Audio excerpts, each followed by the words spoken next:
Shalom, irmãos, que o Eterno abençoe a todos, graças ao Eterno, mais uma oportunidade que nós temos de estarmos na sua presença, aprendendo um pouco mais da sua palavra, aprendendo um pouco mais da sua Torá. Vamos continuar com o nosso estudo escatológico e sempre afirmando com convicção, irmãos, a igreja do Mashiach, a igreja verdadeira, ela vai passar pela grande tribulação. Não existe arrebatamento secreto, ok? E Yeshua não pode vir a qualquer momento, de qualquer jeito, ok? Profecias precisam se cumprir só para depois disso Yeshua voltar. E também não existe nenhuma base bíblica nas escrituras para dar suporte a tal afirmação, ok? A igreja vai passar pela grande tribulação, como todos os servos do Eterno, todos aqueles que criam no Mashiach, passaram, foram perseguidos e mortos. A igreja da volta do Mashiach, irmãos, é uma igreja que vai ser uma igreja sofredora, como a gente viu no vídeo anterior, ok? Então, irmãos, não tem porquê a gente crer numa doutrina sem fundamento teológico, ok? Nós vamos continuar aqui dando base bíblica, dando suporte para aqueles que realmente querem estudar a escatologia da maneira correta e da maneira séria. O livro de Apocalipse tem como propósito confortar os talmidins, os servos de Yeshua, que estão em grande tribulação. Depois os irmãos leem em Apocalipse 1:9. O martírio não é derrota. Alguns pré-tribulacionistas chegam a afirmar que os santos mencionados em Apocalipse 13 não se referem à igreja, pois para eles esses santos serão derrotados pela besta, o que não seria possível, visto que Yeshua profetizou que as portas do inferno não prevalecerão contra a igreja. Mas é equivocado concluir que os santos estão sendo derrotados pela besta, pois não está de acordo com o que o evangelho mostra, ok? Encarar o mártir como derrota, isso não existe no evangelho. Né? Se for assim, Estevão ele foi derrotado. E a gente sabe que não foi isso que aconteceu. Né? Sendo que foi exatamente através do mártiro de Yeshua, né, que nós podemos resistir a Satã e que o próprio Yeshua venceu a Satã. É só a gente ler aqui em Colossenses 2,15, que diz assim: E tendo despojado os poderes e as autoridades, fez dele um espetáculo público, triunfando sobre eles na cruz. O apóstolo Paulo afirma que nem a morte pode nos separar do amor do Eterno, e que mesmo diante dela somos mais do que vencedores.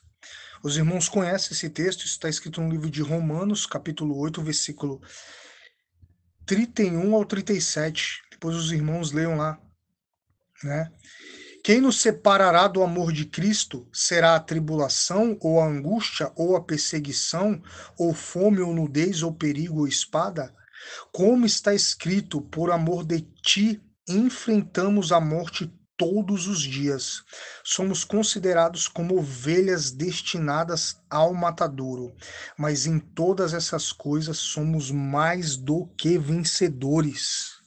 Isso aqui é um versículo muito forte, irmãos, quando a gente tem a interpretação correta. Né? Aqui deixa claro que a morte, que o sofrimento, a perseguição faz parte da vida daqueles que servem a Deus. Né? Como seria diferente na grande tribulação? Claro que não. Portanto, a morte não derrotou Yeshua e também não derrotará a igreja. Nós somos mais do que vencedores. Para os talmidins, os servos do Mashiach, como Paulo, sofrer pelo Machia é um imenso privilégio, o que é um sinal de destruição e derrota para os pagãos, é um sinal de vitória e honra para os talmidins, aqueles que servem a Deus. Vamos ler aqui Filipenses 1, 28 e 29. Olha que versículo tremendo.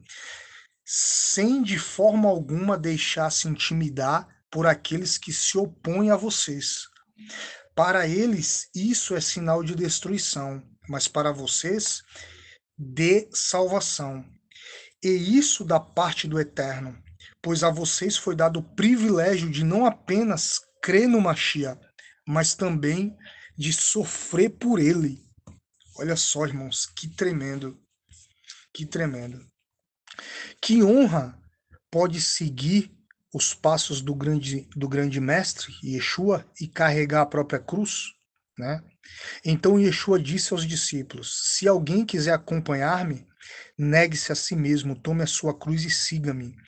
Pois quem quiser salvar a sua vida, a perderá. Mas quem perder a sua vida por minha causa, a encontrará. Isso está escrito em Mateus 16, 24 e 25. O arrebatamento, irmãos, ele vai acontecer após ou no final da grande tribulação. Shaul Hashali, o apóstolo Paulo, ensina que a segunda vinda do Mashiach e a nossa reunião com ele, né? Essa reunião, esta que se dará através do arrebatamento, do ajuntamento, né? É só os irmãos ler ali em 1 Tessalonicenses 4, 16, 17 e 2 Tessalonicenses 2, 1 e 3. Olha só.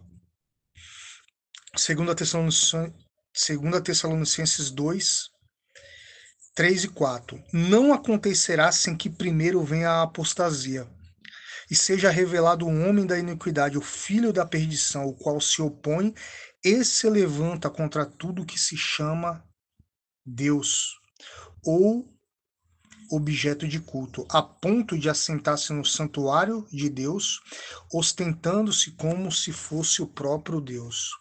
Essa parte aqui desse versículo, né, irmãos, que diz: se opõe e se levanta contra tudo que se chama Deus, nos traz um entendimento que o anticristo ele vem do Islã. Porque hoje a gente vê o Islã como uma das únicas religiões no mundo intolerante, né? Eles não aceitam conviver, estar junto de outras religiões ali. Enfim, a gente tem alguns vídeos falando sobre isso aqui no canal.